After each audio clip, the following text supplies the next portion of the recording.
आगे हमारी so many dimension. It's not only कि आप सिर्फ और इंसल्ट यू, कि एट द एंड हम सबको प्योरिटी और ऑर्गेनिक और सिंपल लाइफ की तरफ ही जाना है।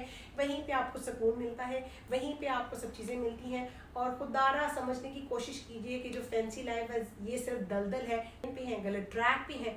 तो प्लीज़ अपने हमारी as promise I am here to answer few question जो कि आपने पूछे हैं। It's not related to nutrition something, it's related to your random life, it's normal life. These are the random questions. चलें जी, let's jump into the questions, क्योंकि ये हैं कहाँ से स्टार्ट करते हैं। और ये देखें, ये वो क्वेश्चंस हैं जो आप लोग अपनी डेली बेस के मुताबिक, डेली रूटीन के मुताबिक पूछते हैं। किस इंसान का क्या मेंटल स्टेट है और ये उसके मुताबिक है। सो ये इट्स नथिंग टू डू, क्योंकि as per me my point of view कि जो फिटनेस है it has so many dimension. It's not only कि आप सिर्फ वेट लॉस कर लें या आप स्किनी लुक दें, या fitness has so many dimensions. और मेंटल हेल्थ, मेंटल स्ट्रेस, आपका इन्वायरमेंटल हेल्थ, आपका जो क्या कहते हैं स्पिरिचुअल हेल्थ, तो ये सब चीज़ें it comes into the fitness. तो फिटनेस का मतलब जो है वो बहुत ही हमने ब्रॉडली लिमिटेड कर दिया है लोगों की नज़र में कि सिर्फ वेट लॉस करना होता है या बॉडी बिल्डिंग कर लेना होता है या मतलब स्किनी लुक दे देना होता है या लीन लुक दे देना होता है। It's nothing like that. इसमें सारा कुछ आता है अगर आप प्रॉपर फिटनेस की बात करते हैं। अगर तो हम वही घिसी पिटी पुराने ख्यालात की बात करते हैं तो ऑफकोर्स दैट इज़ ओनली कि पतले हो जाना है, और वो कैसे भी हो जाना है दैट डजंट मैटर। लेकिन तो मेरे मुताबिक पतला होना इज़ नॉट योर फिटनेस। आपको उसके साथ फ्रेश भी रहना है, आपकी स्किन फ्रेश होनी चाहिए, आपका ब्रेन हेल्थ फ्रेश होना चाहिए, आपका मेंटल हेल्थ होना चाहिए, आपका स्ट्रेस एक मैनेज होना चाहिए, आपकी डेली रूटीन बैलेंस होनी चाहिए, आपको प्रोफेशनल और पर्सनल लाइफ में बैलेंस रखना आना चाहिए। बहुत सी चीज़ें हैं जो फिटनेस में आ जाती हैं। चलें जी, सबसे पहला है what to do if someone hurt you और insult you, kindly guide please. देखिए, पहली बात तो ये कि हर्ट करना, गाइड करना, पहली बात तो ये कि आप ये देख लें कि वो जो आपको हर्ट और गाइड कर रहा है उसका मतलब सिनेरियो क्या है, उसका एक पर्सनालिटी क्या है। अगर तो वो ही इज़ ऑलरेडी और she is already negative kind of personality और जो आपको हर्ट कर रहा है तो वो उसके मुताबिक है। अगर वो सिर्फ सर्कमस्टांसिस के अकॉर्डिंग उस टाइम के मुताबिक एक्सीडेंटल है, दैट इज़ डिफरेंट।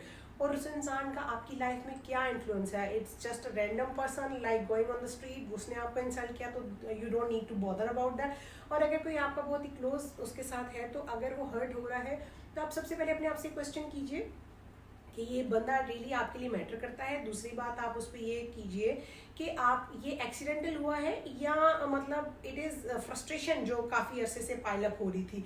और दूसरी बात ये है कि आप अगर उस इंसान को पहले तो आप उस चीज़ को एक्सेप्ट कर लीजिए कि आप हर्ट हुए हैं, क्योंकि these are very normal emotions being human. अगर कुछ लोग कहते हैं मर्द जो हैं वो अपनी जो फीलिंग्स एक्सप्रेस कर जाते हैं कि नहीं जी मर्द रो नहीं सकता, मर्द उदास नहीं हो सकता, इट्स नथिंग लाइक दैट। अगर आप नॉर्मल ह्यूमन बीइंग है तो ये नॉर्मल जेस्चर्स है, आपका खफा होना, आपका उदास होना, आपका रोना, आपका खुश होना, आपका एक्साइटेड होना, ये एक बेसिक, जैसे कि कुछ बेसिक रंग होते हैं ना, काला, नीला, पीला, हरा, ये बेसिक रंग होते हैं। इसी तरह ही ये ह्यूमन इंसान के बेसिक फंक्शंस हैं, ठीक है। अगर आप में ये बेसिक फंक्शंस नहीं है तो यू आर नॉट नॉर्मल। अगर आप में ये बेसिक फंक्शंस है तो you are normal. So you should be happy on that कि you are a normal human being. अब हम इस पे चलते हैं, उसको हर्ट को आपने एक्सेप्ट कर लिया, अब आपने उसको डील कैसे करना है। क्योंकि जब आपको कोई हर्ट करता है, स्पेशली जब आपको कोई इंसल्ट करता है, तो वो आपकी पर्सनैलिटी के मुताबिक बात नहीं होती, वो उस इंसान के अपने बिहेवियर के बारे में बात होती है कि वो इंसान की अपब्रिंगिंग क्या है, वो इंसान के सर्कमस्टांसिस में है, उस इंसान की मेंटल हेल्थ क्या है, वो इंसान कैसा सोचता है, उसके अंदर कितनी नेगेटिविटी या पॉजिटिविटी है, या आपने उसको कितना प्रोवोक किया है। जितना भी प्रोवोक किया है, but you are no want to insult someone in that way कि आप शाउट करें या अब्यूज करें या कुछ भी। अगर आपको बात करनी है तो आप पोलाइटली या normally in a composed manner you could talk to that person. ये चीखना चिल्लाना, it's not like that, it's not a good task, specially आपकी अपनी पर्सनालिटी के लिए अच्छा नहीं है। दूसरे तो क्या इंसल्ट होंगे, पहले आप खुद अपने आप की इंसल्ट करे हैं, अपनी अपब्रिंगिंग की इंसल्ट करे हैं इस चीज़ को लेके। इसी तरह ही हम इस बात के बारे में बात करते हैं कि अगर आप हर्ट हो गई हैं, डैमेज हैज़ बिन डन, अब आपने इसको हील करना। अब आपने इसको कैसे हील करना है, अगर आप उस टाइम हर्ट है, जस्ट डू जो आप को सबसे ज़्यादा खुशी देती है जो चीज़, ठीक है, वो आप वो काम कर लीजिए। अगर कोई फूड आपको खुशी देती है, आप वो कर लीजिए थोड़े अरसे के लिए। शॉपिंग देती है, आप शॉपिंग कर लीजिए। किसी फ्रेंड से बात करना आपको रिलीफ देता है, आप बात कर लीजिए। नमाज सजदे में जाके सजदे में रो लीजिए। आप ये एक्सेप्ट कर लीजिए कि आप हर्ट हो गए हैं, मुझे इससे ओवरकम करना है। ओवरकम करने के लिए आपको चाहिए कि आप नेचुरल किस्म की जो रेमेडीज़ होती हैं, जैसे कि मैं हर बार बताती हूँ कि नेचर में रहिए, फैंसी लाइफ से निकल आइए, क्योंकि हर इंसान का एंड और सुकून जो है वो ऑर्गेनिक और सिंपल लाइफ में है। आप दूसरा क्वेश्चन है, please make a video on how to handle negative people and people from home negative vibes comes and how to control the anger related issues. देखिए ये ऑलमोस्ट सिमिलर क्वेश्चन है कि मतलब जैसे इंसल्ट को या नेगेटिविटी को तो देखिए मुझे ऐसे लगता है कि आप इतना बुरा किसी के बारे में बोले ही ना, क्योंकि जितना आप किसी के बारे में बुरा बोलते हैं और जितना आप अपने पुराने बुरे एक्सपीरियंसेस को याद करते हैं, आपके जख्म उतने ही कुरेदे जाते हैं और जितनी बार आप उनको कुरेदते हैं वो उतनी बार रिफ्रेश हो जाते हैं। तो इसीलिए आप इन चीज़ों को अवॉइड किया कीजिए कि आप ना किसी के बारे में बुरा कहा कीजिए। हाँ, अगर आपको किसी को करेक्ट करना है तो खामोशी में, साइलेंस में ले जाके यू कैन से कि मुझे आपका ये बात अच्छा नहीं लगा, तो आपका मतलब दिस इज माई ओपिनियन कि आप उसको इन्फोर्स मत कर दिया कीजिए किसी को, तुमने ऐसे किया, तुमने ऐसे क्यों किया, तुम्हें ऐसे नहीं करना चाहिए था। No, this is not proper way to guide someone. अगर आप वाकई किसी को गाइड करना चाहते हैं, किसी के साथ कंटिन्यू करना चाहते हैं अपना कोई relationship, be polite with that person. आपको बहुत सी चीज़ें पे कॉम्प्रोमाइज़ करना पड़ता है। आप उस इंसान की पुरानी चीज़ें, अच्छी चीज़ें याद कर सकते हैं, उससे आपकी नेगेटिविटी कम होती है। आप अपने उसके साथ स्पेंड किए हुए अच्छे टाइम, क्वालिटी टाइम को याद कर सकते हैं, वो चीज़ें कर सकते हैं। तो इनको, नेगेटिव लोगों को तो आप ऐसे ही टैकल कर सकते हैं कि लोग कहते हैं कि आप नेगेटिव लोगों की कंपनी में मत बैठें। मैं शायद थोड़ी इस राय से जो है वो मुत्तफिक नहीं करती। ठीक है, आप ज़्यादा नहीं बैठे, लेकिन अगर कोई इंसान नेगेटिव है या गलत ट्रैक पे है तो आपको उसको आइसोलेट भी नहीं कर देना चाहिए, एज पर माई ओपिनियन। ठीक है, जो मैं साइकोलॉजी में जितना मैं पढ़ सकी हूँ या जितना मुझे पता है, तो उसके मुताबिक ये है कि आपको उस इंसान को अकेला भी नहीं छोड़ देना चाहिए, क्योंकि अगर सारे ही उस बंदे से दूर चले जाएंगे तो वो ऑटोमेटिकली बहुत ज़्यादा और नेगेटिव हो जाएगा, उसके अंदर ऑटोमेटिकली बहुत फ्रस्ट्रेशन आ जाएगी। आप कोशिश करेंगे आप उस इंसान को किसी तरीके से मेंटल हेल्थ के लिए, स्ट्रेस बैलेंस के लिए, किसी तरीके से उसकी थिंकिंग को चेंज करने की कोशिश कर सकें, अच्छे वे में, किसी तरीके से उसको अच्छी राह पे लाने की कोशिश कर सकें, शायद आपको इस चीज़ का सवाब मिल जाए। और दूसरी बात है, आजकल लोग जो है वो साइकाइट्रिस्ट को या साइकोलॉजिस्ट को या काउंसलर्स को कांटेक्ट करते हुए फील करते हैं कि ये मतलब कोई बहुत ऑकवर्ड थिंग है या ये हमें कोई बीमारी हो गई। नहीं, ऐसा कुछ नहीं है। आई मीन माई सेल्फ जो है वो अक्सर मेरे बहुत से फ्रेंड्स ऐसे हैं जो साइकियाट्रिस्ट हैं, जो साइकोलॉजिस्ट हैं, जो कन्फ्यूजनिस्ट हैं, जो इस तरह की हैं। मैं अगर if I feel some foggy और सम ब्रेन फॉगिंग और समथिंग, तो मैं उनसे बात करती हूँ। मुझे इस दैट डज नॉट मीन कि मुझे कोई psychological issue, that does not mean कि मैं डिप्रेशन की पेशेंट। इट मीन्स कि हाँ, मैं उस चीज़ को ख़राब होने से पहले मैं उस चीज़ के बारे में एक्सपर्ट की राय लेना चाहती हूँ। ठीक है, क्योंकि मैं अपने लिए न्यूट्रिशन के बना सकती हूँ, लेकिन मैं अपने लिए किडनी के फंक्शन को नॉर्मलाइज करने के लिए प्रिस्क्राइब नहीं कर सकती हूँ। तो इसलिए जिसका काम उसी को साझे हमेशा। तो आपको कभी ये अभी तक हमारे जो जितना भी हम एडवांस हो चुके हैं, आज तक यही साइकाट्रिस्ट को कांटेक्ट करना या साइकोलॉजिस्ट को कांटेक्ट करना या साइकोलॉजिकल इशू को बयान करना आज तक ऐसे ही ऑकवर्ड समझा जाता है, जैसे कि हम पिछले पुराने ज़माने में समझा जाता था कि शायद फाउंटेन हाउस को या मेंटल हॉस्पिटल के लोगों को ही इसकी ज़रूरत है, जबकि ऐसे नहीं है। नेगेटिविटी को कम करने के लिए वो आपको बहुत सारे जो हैं प्रोग्राम्स देंगे, बहुत सारी आपको गाइडेंस देंगे, बहुत सारी आपको काउंसलिंग देंगे जो आपको रियली इम्पैक्ट करेगी, जो आपके लिए रियली हेल्पफुल होगी। और उन चीज़ों पे एंगर इसलिए करेंगे कि आप ये देखें कि अगर आप भी उसी इफ़ यू विल स्लीप सो लो, तो आप भी उसी लेवल पे जाके उस बंदे के अगर अकॉर्डिंग बात करेंगे तो आपके और उसके स्टैंडर्ड में कोई फ़र्क रह नहीं जाता। अगर मुझसे कोई एंगर से बात करे, चुप करे, I will go from that place और मैं चुप कर जाऊंगी, या मैं उसको काम डाउन करने की कोशिश करूंगी। अगर मेरे से काम डाउन भी नहीं हो रहा तो I will keep quiet, I will leave him कि okay you take your time, you take your space and then we will talk later, अगर जरूरत पड़ी तो। ठीक है, अगर नहीं पड़ी, आपको लगता है कि वो इंसान इतना इंपॉर्टेंट नहीं है आपकी लाइफ में, या there is no rebuild kind of connection, तो आपको कोई जरूरत नहीं है कि दोबारा जाके जो है बैल मुझे मार वाली बात करें, तो इसलिए करें। लेकिन मुझे ऐसे लगता है कि नेगेटिव लोगों को या जिनमें कोई थोड़ा बहुत फ्रस्ट्रेशन आ जाती है उनको के लिए नहीं छोड़ना चाहिए। They need our help, they need to say something to someone, तो हमें उन लोगों में से आना चाहिए कि हम उनकी सुन लें। हाँ ठीक है, अगर आप 12 घंटे काम करें तो उसमें से अगर आप 30 मिनट किसी की बात सुन लेंगे और आपकी बात सुनने से किसी कोई कूल डाउन हो जाता है, काम डाउन हो जाता है, कोई रिलैक्स हो जाता है, तो ये एक आपके लिए एक ब्लेसिंग है, ये एक रिवार्ड है अल्लाह की तरफ से कि अल्लाह ताला ने आपको एक कैपेसिटी दी है कि आप किसी के लिए कुछ हेल्प आउट कर सके। आप फाइनेंशियली तो किसी की हेल्प नहीं कर सकते, but in that way you could do that. और इसी तरह ही आप नेगेटिविटी को अवॉइड करने के लिए जो हमारी इस्लाम। चलें जी, अब हमारा थर्ड क्वेश्चन है। एक तो ये बहुत जल्दी लॉक हो जाता है, I am not a gadget person, कि इसको कैसे मतलब इसका टाइम जो है वो लंबा करते हैं कि क्या करते हैं। If someone cheats you or destroy you or ruin you, how to overcome as per psychologically and with Islamic point of view। देखें, चीटिंग करने वाला तो सबसे पहले आजकल चीटिंग इज़ वेरी इजी, जो सबसे इजी तरीन चीज़ दुनिया में काम है वो है चीट करना, और जो itself a psychological issue. Cheat अगर आप कहते हैं कि कोई नॉर्मल इंसान चीट करता है तो they are not normal. Cheating is not normal, cheating is already a psychological thing. Cheating is एक ऑलरेडी एक दिमागी बीमारी है जो आप कर रहे हैं, ठीक है। तो उसको आपको किसी को ठीक करने की जरूरत नहीं है, क्योंकि ऑलरेडी वो बंदा साइकोलॉजिकल इशू में है, आप नहीं है। चीटिंग जो है वो, और दूसरी बात है चीटिंग आप कैसे प्रोवोक करते हैं। अब चीटिंग डिफरेंट लोगों के साथ डिफरेंट मायने में आ जाती है। कोई किसी को प्रोवोक करता है चीटिंग करने पे, या कोई चीट कर नहीं रहा होता और उसको प्रीटेंड करा दिया जाता है कि वो चीट कर रहा है। सो ये डिपेंड करता है कि ये र्यून जो है वो आप करते हैं। देखें, लोग कहते हैं कि कारमा जो है बहुत है, अल्लाह ताला उस चीज़ को दिखाता है, अल्लाह ताला बेशक दिखाते हैं उस चीज़ को, लेकिन मैं बिल्कुल इस चीज़ पे बिलीव नहीं करती कि आप जो है वो एक बंदे को बैठ जाएं और ये सोचें कि अब इसके साथ जब बुरा होगा हम भी देखेंगे। मेरा ऐसा मानना है कि आपको वेट करने की ज़रूरत नहीं है। अगर किसी ने आपके साथ बुरा किया है आप उसको माफ़ कर दीजिए। माफ़ करना दुनिया का सबसे मुश्किल तरीन काम है, लेकिन आप ये देखें कि हम दिन में 50 गुनाह करते हैं, पर अल्लाह ताला हमें हर गुनाह के बदले माफ़ करते हैं और फिर भी हमें अपनी नेमतों से नवाज रहे होते हैं। इसी तरह अगर आप इंसान को माफ़ कर देंगे तो माफ़ करना कोई बहुत इट्स नॉट ये नहीं है कि अगर आप माफ़ कर रहे हैं तो आप उस इंसान को दोबारा वो जो है दे रहे हैं कि आप लेवरेज दे रहे हैं कि आप दोबारा बदतमीजी करें। नहीं, ऐसे नहीं है, वो फिर उस इंसान का ज़र्फ है और उसका अल्लाह ताला का मामला है। तो इस तरह अगर आप साइकोलॉजिकली इसको इम्पैक्ट करना चाहते हैं तो यही है कि आप नेचर के करीब जाइए, आप एक्सेप्टेंस सबसे पहले लिखिए कि आपके साथ ये चीज़ हो गई है, अब हमें इसको करना है। वही सारी बातें कि आप अच्छा फूड लीजिए, आप अपनी बातों को लिखना शुरू कर दीजिए। जब आप लिखते हैं तो आप देखेंगे सिर्फ किताबी बात नहीं है, अगर आप लिखते हैं तो आप वाकई देखेंगे कि आपको बहुत ज़्यादा इस पर आपको डिफरेंस नज़र आएगा कि जब आप लिख रहे होते हैं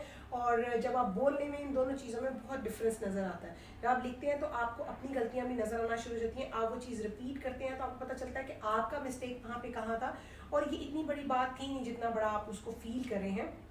इसीलिए कहते हैं कि जब भी आपको गुस्सा आए, कुछ भी आए, तो कुछ सेकंड्स के लिए आप चुप करके बैठें और उसके बाद आप उस चीज़ को रिस्पॉन्ड करें, क्योंकि जब आप उस चीज़ को रिस्पॉन्ड करेंगे तो आपको तब तक कुछ सेकंड में आपको सोचने का मौका मिलेगा, और जब सोचने का मौका मिलेगा तो आपको पता चल जाएगा कि आपने एकदम से इम्पल्सिव रिएक्ट नहीं करना, क्योंकि ये कहीं पे भी इट्स अ वेरी थिंग कि आप इसको इम्पल्सिव रिएक्ट कर दें, फ़ौरन से तू तरह पे आ जाना, फ़ौरन से वो मतलब शाउट करना शुरू कर देना। ये मुझे नहीं लगता कि ये पढ़े लिखे किसी इंसान, जो सही पढ़ा लिखा इंसान जिसके ऊपर एजुकेशन इम्प्लीमेंट की, एक होते है सिर्फ डिग्री ले लेना, एक होता है एजुकेशन का इम्प्लीमेंट होना।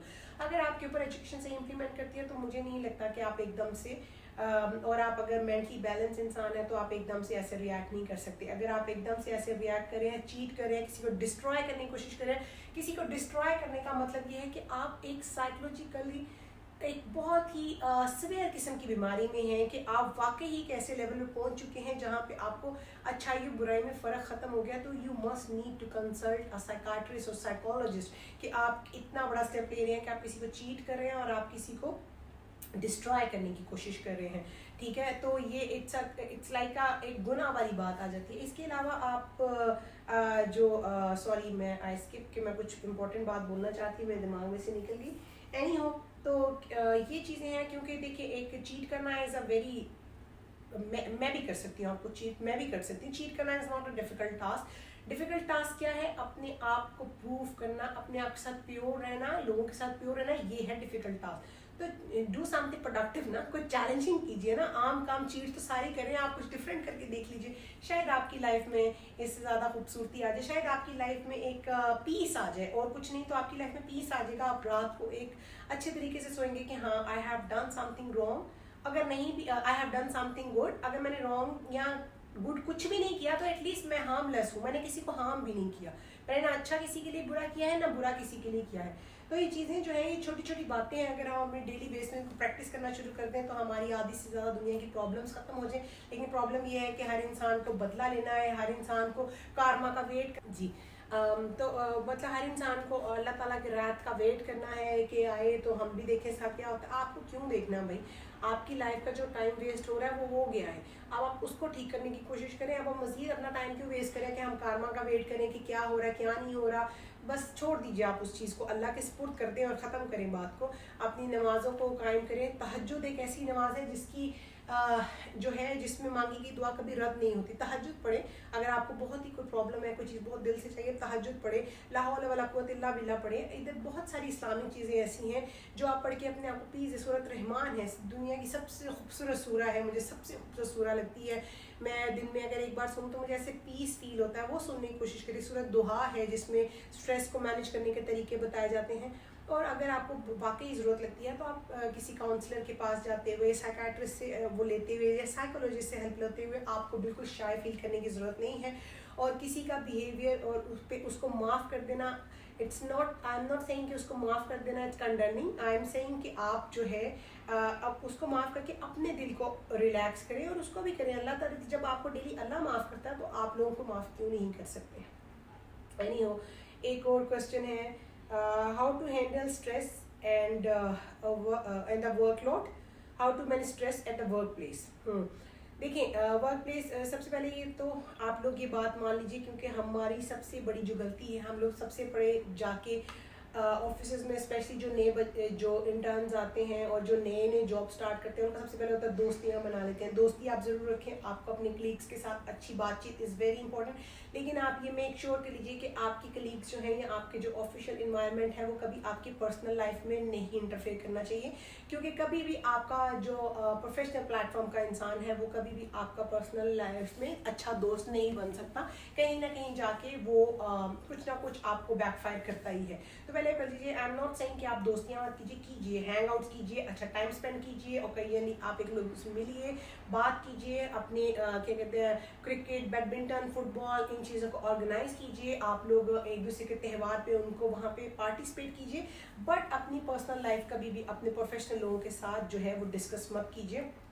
If you talk about me, तो मेरे बारे में बहुत कम लोगों को, मेरी प्रोफेशनल लाइफ में बहुत कम लोगों को मेरी पर्सनल लाइफ के बारे में पता होता है। इवन अभी भी बहुत से लोगों को कुछ मेरे बारे में नहीं पता होता। मुझे बहुत से ऐसे मैसेजेस आते हैं, ईमेल्स आती हैं कि please tell about yourself, about ये वो दिस एंड दैट। लेकिन नहीं, मैं अपनी निजी मामलात को बहुत निजी रखती हूँ, इसीलिए आप लोग सीखिए कि अपने निजी मामलात को बहुत ज़्यादा निजी रखा करें, क्योंकि लोगों को बताने से कोई फ़र्क पड़ता नहीं है। आपकी problems I been through a lot, मैंने पहले भी आपको बताया कि मैंने दुनिया में कोई इंसान ऐसा नहीं है जो जिसके लिए हर चीज़ जो है ना वो पीस ऑफ केक है। दुनिया में कोई इंसान ऐसा नहीं है, हर इंसान अपनी बैटल में है, हर इंसान अपनी एक लड़ाई लड़ रहा है। तो वो ज़रूरी नहीं है कि वो चीखो पुकार करके, आपने जो काम करना है वो आप अच्छे तरीके से कर लीजिए, हंस के कर लीजिए। लाइफ को सबसे ज़्यादा खूबसूरत तरीके से किसी भी मैनेज को हैंडल, किसी भी स्ट्रेस को हैंडल करने का या किसी भी चीज़ को मैनेज करने का सबसे अच्छा तरीका ये कि आप उसको लाइवली वे में कीजिए। आप जितना लाइवली रहेंगे, आप चीज़ें जितनी हंस के करेंगे, अगर वो चीज़ आप ही ने करनी है तो आप उसको सल करके कर लें या आप उसको हंस के कर लें, दोनों सूरतों में आप ही नहीं करनी है।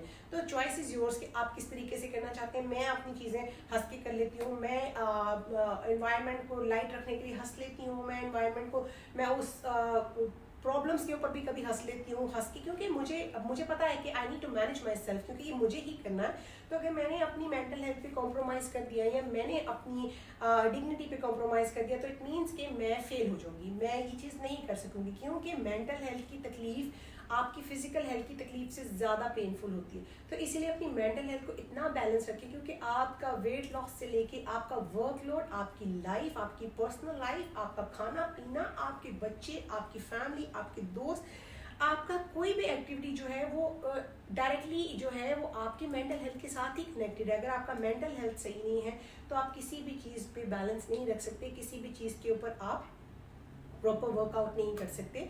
तो ये चीज़ है। और आर्ग्यूमेंट जो है वहाँ किया कीजिए जहाँ आपको लगे कि मुझे आर्ग्यूमेंट करने की ज़रूरत है, नहीं है तो आप प्लीज़ चुप रहा कीजिए। और हर चीज़ पे चुप रहना भी गलत है। अपने राइट्स के लिए बोलिए, अपनी चीज़ों के लिए बोलिए। और वर्कलोड पे अगर टॉक्सिक लोग हैं और आपके पास कोई गॉसिप करने आता है तो प्लीज़ स्टॉप देम।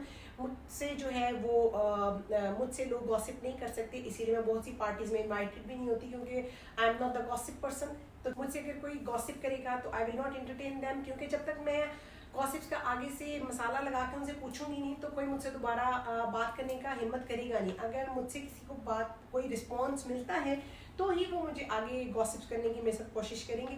तो I am not a gossip person. तो यही वजह है कि मैं बहुत सी किटी पार्टियों में, बहुत सी ऐसी पार्टीज में कहीं पे नजर नहीं आऊंगी आपको, क्योंकि मैं I am not a gossip person. मेरे पास दुनिया में और बहुत प्रोडक्टिव चीज़ें हैं करने के लिए। मुझे अपनी लाइफ पे इतनी टाइम नहीं मिलता कि मैं लोगों की लाइफ में जाके नेवर पोक योर नोज एनीवन्स बिजनेस। तो इसीलिए जब आप जितना किसी के काम जितना आपको नजर आ रहा है ना, मेरी जो एल्डर सिस्टर है she used to tell me कि be like a mirror, not need to be glass. जो तुम्हें सामने नजर आ रहा है it's okay fine, just that's all. तुम्हें उस चीज की डेप्थ में जाने की जरूरत नहीं कि अगला बंदा क्या कर रहा है, वो तुम्हारे लिए दिल से अच्छा है नहीं अच्छा है, वो तुम्हारे बारे में क्या बात कर रहे हैं। None of our business, none of our business. और वो अपना क्या कर रहा है, आपके बारे में क्या कर रहा है, आपके साथ इज टॉकिंग नाइसली, आप विजिलेंटली, आप ग्रेसफुली, आप अक्लमंदी के साथ, आंखें खोल के साथ उस रिलेशनशिप को चलाएं। अब वो आपके बारे में बाद में जाके क्या बातें करें क्या नहीं करें, आपके बॉस को, आपके मैनेजर को इधर उधर क्या नेगेटिविटी फैला रहे हैं, दैट्स देयर कंसर्न और वो उनका जर्फ है। आप अपना काम चुप करके करें, आपको कुछ भी कोई भी नहीं करेगा। तो ये कुछ चीज़ें ऐसी हैं जो मैं खुद भी फॉलो करती हूँ। अगर आपको सही लगे तो आप भी इनको फॉलो कर दीजिएगा। ये वो क्वेश्चंस थे जो मुझे डेली आ रहे थे पूछने के लिए। और जाते जाते एक छोटी सी टिप मैं बताऊँ, क्योंकि वेदर जो है वो बहुत चेंज हो चुका है, ठंडा हो चुका है, कोल्ड हो चुका है, तो हम लोग पानी पीना बहुत कम कर देते हैं। तो इसलिए पानी का इंटेक ज़्यादा कीजिए, क्योंकि इस दौरान बहुत सारी मुझे कंप्लेंट्स आती हैं कि वेट बढ़ा है और क्या कहते हैं यूटीआई हो रहा है और इस तरह की बहुत सारी चीज़ें होती है। क्योंकि जब आप पानी नहीं पी रहे होते, आपकी जो अंदर चीज़ें फ्लश आउट नहीं हो रही होती, फैट्स फ्लश आउट नहीं, टॉक्सिक फ्लश आउट नहीं हो रहे होते, तो ऑफ कोर्स वो आपको, और आप डिहाइड्रेट हो रहे होते हैं। तो इसलिए ये सारी चीज़ें आपके ऊपर अटैक करती हैं, आपकी स्किन क्रैक करना शुरू कर देती है, ड्राई हो जाती है। तो बेशक ठंड है या गर्मी है, पानी का इंटेक आपको लेना ही लेना है। तो वो आप देख लीजिए कि आपको किस सूरत में लेना है, ठंडा पानी पीना है, नॉर्मल पीना है, गर्म पीना है, बट आप पानी आपको पीना ही है। तो जब आपको पानी पीना ही है और अपने आप को खूबसूरत लगना ही है, अपने आप को खूबसूरत बनाना शुरू कर दीजिए। दुनिया में सबसे ज़्यादा दोस्ती अपने आप के साथ कर लीजिए, अपने आप के ऊपर फोकस करना शुरू कर दीजिए। सीरियसली आपको इतना मज़ा आने लग जाएगा। अपने मतलब सोचा करें कि मैंने सुबह क्या पहनना है, अच्छा मैंने इसका क्या एसेसरीज लेनी है, अच्छा ये वीकेंड पे मैंने अपने आप को क्या ट्रीट देनी है, I am going to achieve that आपका टास्क। उसके बाद मुझे इस चीज़ को अपने आप को कैसे ट्रीट करना है। अच्छा अपने ऊपर स्पेंड किया कीजिए, अपने ऊपर इन्वेस्ट करें, क्योंकि आज जो आप अपने ऊपर इन्वेस्ट करेंगे आपको कल को आपकी तंदुरुस्ती की शक्ल में वो आपको पे बैक होगा। अगर आप अभी अपने आप को नहीं संभालेंगे तो कल को आपको संभालने वाला कोई नहीं होगा, कोई बच्चे नहीं, कोई कुछ नहीं होता। सिर्फ आप अपनी ज़ात के लिए खुद होते हैं, अल्लाह ताला होते हैं।